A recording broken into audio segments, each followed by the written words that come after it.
Class is now in session. I'm Professor Hockey, and today we're discussing Game 20 of the regular season between the San Jose Sharks and the Toronto Maple Leafs, in which the Sharks have lost 4-1. So their two-game winning streak now comes to an end here with this loss against the Maple Leafs. They've now split the season series versus this Toronto team, and we can also say that the Sharks have now reached just about the quarter point of the season. They've played 20 of the 82 games, and they sit with a record of 10-9-1, which is exceedingly average at this point of the year. There is an important stat to note where a lot of people, when they take a look at the standings around Thanksgiving, the common thing to say is that the teams that are in the playoff spot come Thanksgiving will likely still be in a playoff spot once the season ends. And the thing is that coming into tonight, the Sharks were not actually in a playoff spot. Make of that what you will, but that is the situation. And depending on who you ask, this Sharks team has either been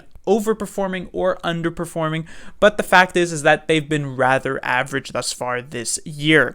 And in this game, they certainly showed that way. They were coming up against one of the best teams of the league in the Toronto Maple Leafs, and they certainly exerted themselves over the San Jose Sharks, especially early on in this first couple of periods. In the first period, the Sharks just looked completely lost, completely unprepared to actually start this game. I don't know if they still had their minds on the previous night's festivities for Thanksgiving, but on this first shift, the Leafs just completely exposed the Sharks' defense on the rush here. No players back-checking, anything like that. Both Gregor and Barabanov putting zero effort in actually trying to get back into the play, and so Nylander is able to push a pretty easy one past James Reimer to make it 1-0. However, the Sharks do manage to tie up this game as Nick Bonino, who remains on fire with 2 goals now in his past 2 games, watch out Alexander Ovechkin, actually ends up tying the game. And so even though that was a pretty big mistake earlier on, the Sharks were back in the game. It was tied, but just a few seconds later, it is Wayne Simmonds getting the lead back for Toronto, and they would never relinquish that lead again for the rest of the game. In the first period, I wouldn't necessarily say the Leafs completely dominated the San Jose Sharks. They definitely did have more offensive zone time, but the Sharks actually had a few decent chances of their own, were just unable to really bury any of them. Noah Gregor had a couple of good looks, and this was kind of counting the first and second periods. Noah Gregor had a couple good looks, but he ended up missing the net. Barabanov had a great move, but he couldn't score. Gadjevich had a very nice opening, but he couldn't score. So just generally, while the Sharks had some really suspect defense in this game, and so I don't think they deserve to win, they definitely could have scored a couple more goals than the one they actually ended up with here tonight. In the second period is where things really end up just taking a massive downturn for the San Jose Sharks, and the Leafs just completely ran them over. The second period was just an unmitigated disaster for the San Jose Sharks. They just looked like a peewee team in comparison to the NHL team that was the Toronto Maple Leafs. Matthews gets the pretty early goal to make it 3-1, and then it is John Tavares who would get a goal on the power play to make it 4-1. Now, just a quick mention of the power play. The Sharks, prior to this first one for the Leafs, which is what Tavares scored on, the Sharks had 3 power plays in tonight's game, and all 3 of them just not really much doing on them. They were pretty powerless in terms of power plays. I believe in the first 2, they didn't even manage to get a shot on net, which is never a good sign in that situation. At a point, they tried to reunite Burns and Carlson, which was something that we didn't think was going to happen earlier on this season, because that was such a big thing that they had stated, we're separating Burns and Carlson to have 2 strong power play units. Well, that didn't end up being the case here tonight, and just it was a really bad set of special teams for the Sharks here tonight, because when you take a look at the Leafs power play, it was like a master class in terms of how a power play should run. It was just passes back and forth between Matthews, Nylander, Marner, Tavares. They had probably 5 or 6 grade A scoring opportunities before finally Tavares managed to push it past James Reimer and into the net to make it 4-1 Toronto Maple Leafs. So it was, I mentioned how in the second period, the Leafs made the Sharks look like a peewee team. On the power play, they made the Sharks look like 6-year-olds trying to keep up with grown men in that particular instance.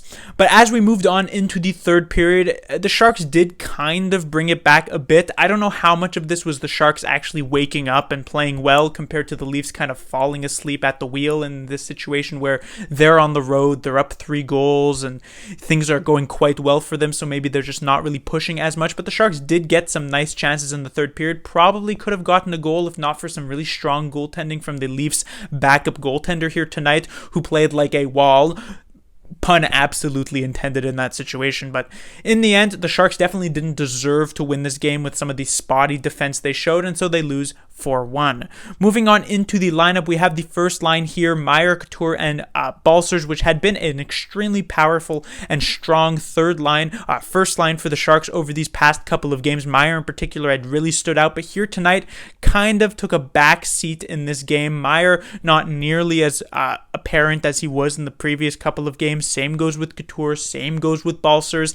Now, this was always going to be a very tough matchup because the Leafs are a very high-end team. They might not have a ton of depth in the bottom 6, but they certainly have some fantastic players in the top 6 with Matthews, Nylander, Marner, and Tavares. So this first line was going to have their hands full with those types of players, and they weren't necessarily up for the challenge here tonight like they were in the first meeting against the Toronto Maple Leafs a few weeks ago. So definitely took a bit of a step back here tonight.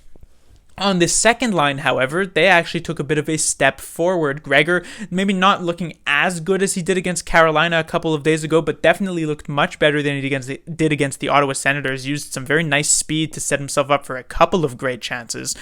Tomas Hertl, I wouldn't say he was necessarily fantastic tonight, but he had a couple of decent looks. Barabanov, I'm still a bit wary of his defensive play. He seems to have sometimes poor coverage in the defensive zone, but he certainly had some nice looks offensively, so that was a good thing to see. So while the first line definitely faltered a bit for the Sharks here tonight, the second line, not fantastic, but looked okay enough. The third line, I don't really have much to say about them. They didn't really do necessarily terrible, but I also didn't think they did necessarily all that great either. The fourth line is something I want to talk about. Obviously, it does feature Nick Bonino, who now has goals in 2 straight games, and he actually had a couple other solid looks in this game to be able to score besides that goal. So it's nice to see him actually get his confidence back. I have Scott Reedy here penciled in on the fourth line, but it wasn't Scott Reedy. It is actually Jonah Gadjevich who stepped in. He had that one chance, otherwise not really doing too much in this game. Cogliano also not doing too much, but Nick Bonino was someone who I was at least relatively impressed with in tonight's game. On the defensive side of things, there was Burns and Ferraro, who I thought actually didn't look too bad in this one compared to the rest of the Sharks defense, which was just absolutely disastrous.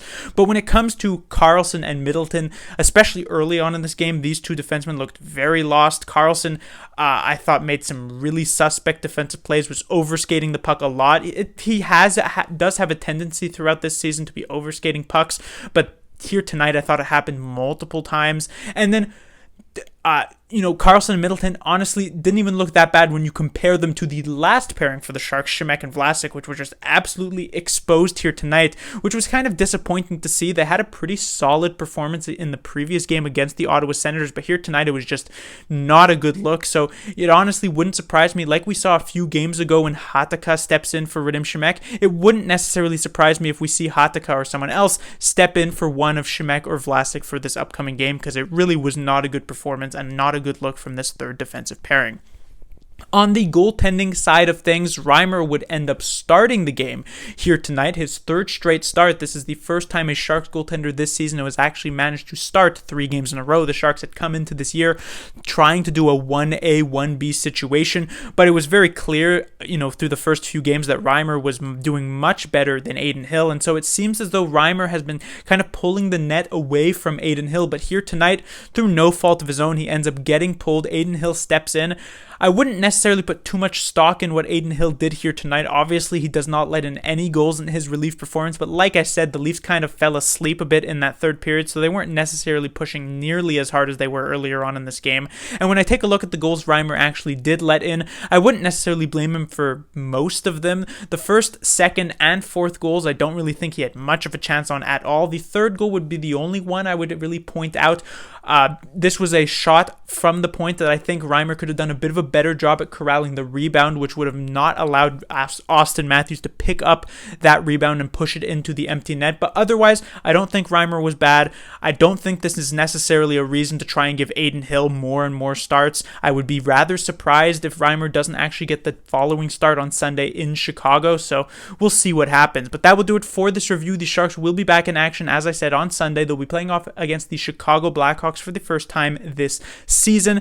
It's going to definitely be a bit of an easier opponent than the Sharks had just faced here tonight. The Leafs are one of the best teams in the NHL. The Chicago Blackhawks, on the other hand, are one of the worst teams in the NHL. But of course, there are no easy games, especially with how average the Sharks have been this season. We just saw in the previous game before this one against the Ottawa Senators, who they themselves are not a particularly good team, still played very, very close to the San Jose Sharks on the scoreboard. So clearly the Sharks do still have their hands full, but it should be at least a bit of an easier one and hopefully a nice mental reset here for Saturday, and they can go out and try and get back in the win column. Class dismissed.